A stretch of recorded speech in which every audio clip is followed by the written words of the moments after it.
কথা বলবো আমাদের নিষ্ঠার সঙ্গে আমরা আজকে করম পরবে মেতে উঠেছি। আমাদের সন্ধ্যাকাল থেকে যে আমাদের উপবাসের মধ্য দিয়ে যে ব্রত পালন করতে হয় সেই ব্রত পালন করে আমরা পুজো পাঠ আমাদের সমাপন হয়ে গেছে। আমরা এখন নাচ গানে উল্লাসে মেতে উঠেছি।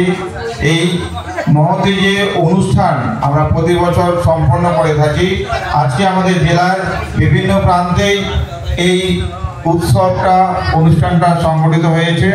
আমরা বিভিন্ন জায়গায় বিভিন্ন গ্রামে গেছি।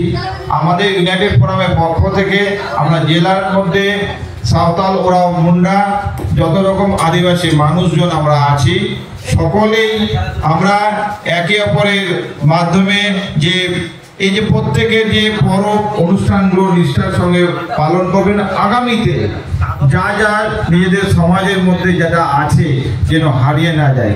আমি এই গ্রামে প্রায় আজকে 18 বছর বেশি হতে চললো।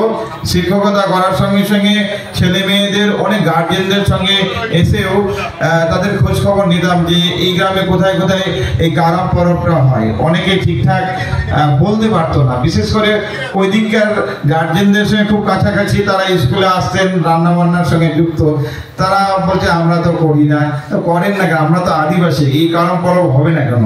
আমাদের গ্রাম এর মধ্যে আমরা সাঁওতাল ওরাও মুন্ডা একসঙ্গে বসবাস করি, কিন্তু প্রত্যেকে একে অপরের উৎসবে আমরা সবাই সামিল হয়ে যাই।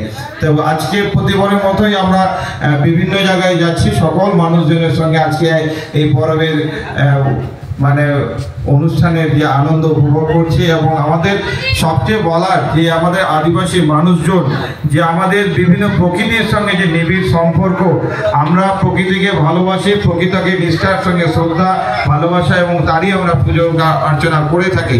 আমি আপনার এই অঞ্চলের সকল অভিভাবক অভিভাবিকা এবং এই অঞ্চলের শ্রদ্ধেয় ব্যক্তিদের কাছে বিশেষভাবে অনুরোধ রাখবো, আমাদের এই যে সংস্কৃতিটা, যে সমস্ত পুজো অনুষ্ঠান আছে, আমাদের এই রীতিনীতিগুলো বজায় রাখতে হবে। কারণ এই অনুষ্ঠানে এসে দেখছি যে ছোট ছোট যারা আমাদের স্নেহের যে ছেলে মেয়েরা, এরা কিন্তু সেই অনুষ্ঠানের মধ্যে ঠিকঠাক অংশগ্রহণ করছে না। আজকে পুজো পাঠ থেকে শুরু করে যে সমস্ত রীতিনীতিগুলো আছে, যে সমস্ত কালচারগুলো যেগুলো আছে, যেগুলো আমাদের নাচ গান বাজনার মধ্যে দিয়ে আমরা পরিবেশন করি, বয়স্করা তারা অংশগ্রহণ করছে। আমি চাইবো ছোট ছোট ছেলে মেয়েরা তোমরা সমানভাবে অংশগ্রহণ করো, নিজের জাতিকে, নিজের ভাষাটাকে, নিজেদের সংস্কৃতিটাকে রক্ষা করে চলতে হবে। আজকে অবাক হয়ে যাবেন, যারা আমাদের আদিবাসী নয় তারা আদিবাসীর এই সমস্ত ভাষাটাকে আমাদের নকল করছে, আমাদের অনুষ্ঠান পরবটাকে নকল করছে।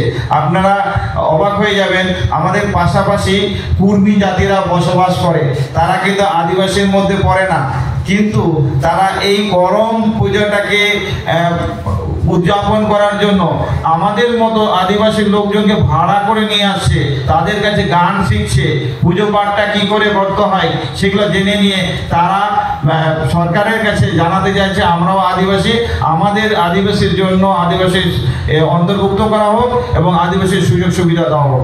কিন্তু আমরা কিন্তু ইউনাইটেড ফোরামের পক্ষ থেকে তীব্র প্রতিবাদ করে চলেছি। আর আমরাও গতকাল আপনারা এই অঞ্চল থেকে সবাই গেছিলেন, আমাদের যে লড়াই, যে আদিবাসীদের জন্য যে সমস্ত সুযোগ সুবিধা সংবিধান আমাদের দিয়েছে, সেই সুযোগ সুবিধা থেকে আমরা বঞ্চিত হয়ে চলেছি। সেই বঞ্চনা আমরা মানতে চাই না। আমরা গতকাল ডিএম, এডিএম এবং পিওপিসিডব্লিউর কাছে কড়া বার্তা দিয়েছি যে আমাদের যে প্রত্যেকের জন্য যে সার্টিফিকেট, এসটি সার্টিফিকেট পাওয়ার কথা, সেই সার্টিফিকেট আমরা এখনো পাচ্ছি না, প্রশাসনের কাছে বারবার দরবার করেও। এবং যারা আদিবাসী নয় তারা আদিবাসী সার্টিফিকেট পেয়ে শিক্ষা দীক্ষা, রাজনীতি, জমি জমা দখল, আমাদের বিভিন্ন ভাবে আমাদের হেনস্থার শিকার হতে চলেছে, হতে হচ্ছে। তারপরে আমরা বঞ্চিত হচ্ছি, শোষিত হচ্ছি। আমাদের জমি জমাগুলো অন্য মানুষদের কাছে, জেনারেলের কাছে, দিকুদের কাছে, অন্য মুসলিমদের কাছে চলে যাচ্ছে।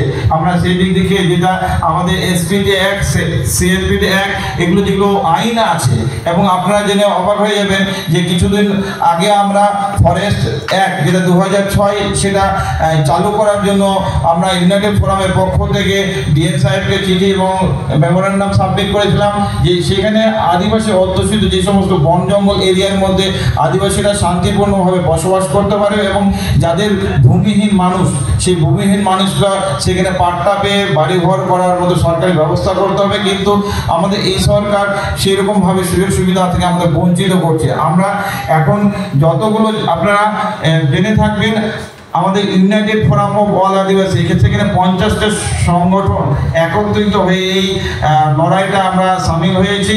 আমাদের ইউনাইটেড ফোরামের পক্ষ থেকে আমাদের যত সাঁওতাল, ওরাও, মুন্ডা, ভোজ, যে সমস্ত যারা আদিবাসীদের মধ্যে পড়ে, পশ্চিমবঙ্গ সরকারকে কড়া চিঠি দেওয়া হয়েছে। যদি সরকার এখন আমাদের আদিবাসীদের সমস্যাগুলো ঠিকমতো সমস্যার সমাধান না করে, আগামী দিনে একতাবদ্ধ হয়ে আরও কিন্তু জোরদার একটা আন্দোলনের পথে আমরা হাঁটবো।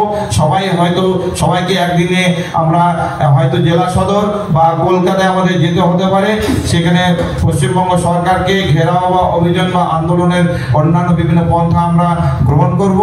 তো সবাইকে আগাম জানিয়ে রাখলাম। তার সঙ্গে সঙ্গে আজকে করম পূজাবে আমরা সকলে মেতে উঠেছি। আমরা এখান থেকে আরও সেই জিদ্রা থেকে শুরু করে আরও সে বদলপুর, জলঘর, সেই সমস্ত অঞ্চলে যাব। আপনারা সকলে ভালো থাকবেন, আনন্দ উপভোগ করুন। করম পূজার সকলকে শুভেচ্ছা, ভালোবাসা জানিয়ে আর ছোটদের বুক ভরা ভালোবাসা জানিয়ে আমি কথাগুলো শেষ করছি। সবাইকে ধন্যবাদ।